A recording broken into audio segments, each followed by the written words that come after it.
Well, I hope so. I think this is a major, major ruling that kind of frees the president up to do just what he does best. And we've been seeing it all day, the leadership that's been restored to 1600 Pennsylvania Avenue. And I don't know about your viewers, but just as I was listening and watching the opening to the show and watching that cabinet meeting, how refreshing that the President of the United States opens up a cabinet meeting that ran about an hour and a half to 2 hours for the media to be in, to ask any questions, the way that he handled those questions, the way he turned to his cabinet members to address the transparency is, I think refreshing is the word, because Americans are having their confidence restored in the leadership that we have in Washington, D.C. And that's just important for the Republic as a whole, that people once again have confidence in their leaders, don't always have to agree with them, may disagree with them, but they recognize leadership when it shows up. And this ruling today is going to give us a chance to shrink the size of government. That's what we were sent to Washington to do government differently. I think that's the whole reason the American people gave us a majority in the Senate, gave us a majority in the House, and put President Trump back in the White House. And this is a major, major win today. Yeah. Well, and you contrast that transparency with what may or may not happen tomorrow, which is former President Joe Biden's doctor having to be subpoenaed to speak up on Capitol Hill and testify to not necessarily how he treated Joe Biden, but what his condition was during his presidency. Do you think that there are folks across this country who maybe didn't vote for President Trump, maybe they didn't vote at all, but they are just appreciating the fact that with this White House, it seems like so much of it is out in the open? Well, I think you have to appreciate it, regardless of whether you're a Republican or a Democrat. I think Democrats, quite frankly, are just frustrated because of all of the wins that the president just keeps mounting up. And I think because of that frustration, it causes them just to say crazy things. And even to the point of people trying to blame him for this massive, tragic flood that took place in Texas. And I just think that is their reaction to it. But I think any thinking individual that sees the way he is handling this White House, the way he is coming out with confidence, the way he is promoting leadership, it is just refreshing. And I think that great things are ahead. I know Congress is feeling the responsibility to continue to step up. We not only got the big, beautiful bill passed that is going to continue to restore sanity here in this country, and some huge wins in that. In fact, I think I saw today that some 27 or 28 of the executive orders that President Trump had signed since January 20th were actually codified in the one big beautiful bill, which is, again, just a great win. And so yes, I think we're just getting started. We have our decision packages that are going to be coming, and that's going to be critically important as well. Yeah, that's so important, because when Congress codifies them, they're much harder to roll back in a future presidency. It's a big win for sure. So I want to turn to the decision by Elon Musk over the 4th of July weekend to announce he wants to create a third political party. I personally think this might be political posturing or a negotiating tool, but some of my good friends have been talking on social media the last couple of days, Mark Levin and Ben Shapiro, myself, about maybe instead of Elon Musk funding a third party that only splits the conservative or MAGA or Trump vote, that a better way to attack the spending that frustrates him is to finish out the convention of the states movement, get enough states to create a constitutional convention so that those states can take control of a large central government and shrink it down one time. I just want to get your thoughts on what Elon Musk's doing and whether something like the convention state might be a better option for him to pursue.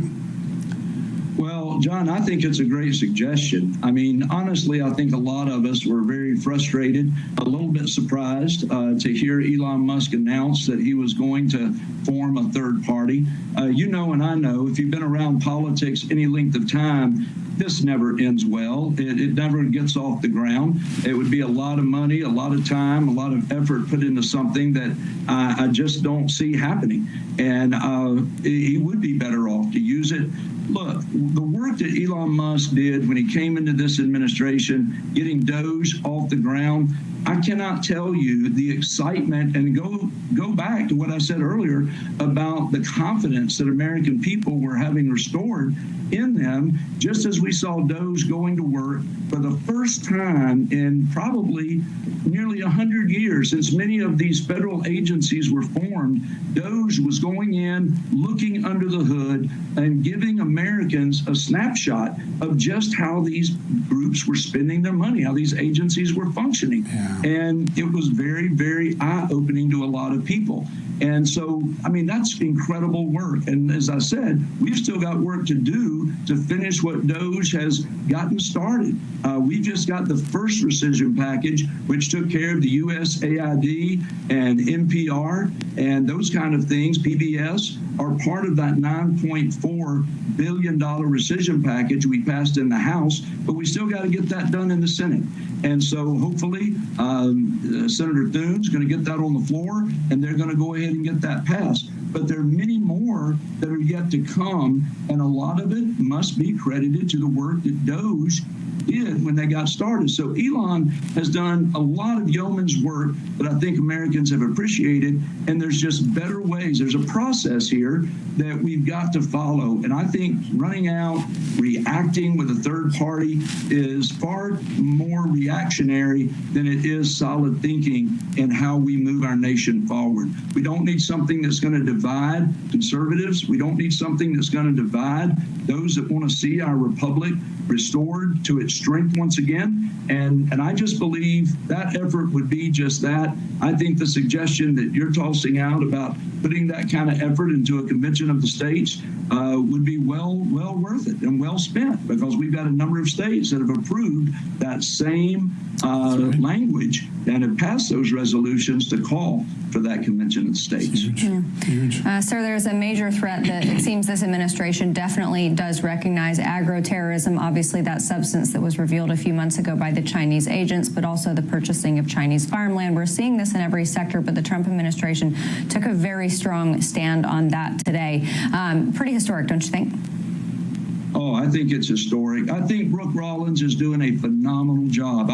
Serving on the Committee on Agriculture, I remember as a freshman just talking to some of my colleagues when Brooke Rollins stepped into that role as Secretary of Agriculture. And so many of the folks that have been around a number of years said she may very well be the most qualified Secretary of Agriculture that we've had in a generation. I mean, she was raised as a 4-H girl herself on the farm. She understands, she loves the farmers in this nation, and she knows what she's doing. And I thought that was a tremendous comment she made today when she held up her chart in that cabinet meeting that showed the number of states that have farms that have been bought up by China. And it's something we've got to be aware of, and we've got to be willing to take action on. When you get competence and common sense in Washington, what starts to happen? And we're just seeing the beginning of what could be a very long winning streak for the American taxpayers. Sir, you're a very big part of that. I know how much you worked hard on the big, beautiful bill. Great to have you on the show today. Thank you for joining us. Thank you. It's always a joy to be with you, and I'm very grateful for what you all do to get just the news out there. Oh, thank you, sir. That means a lot coming from you. We really appreciate that.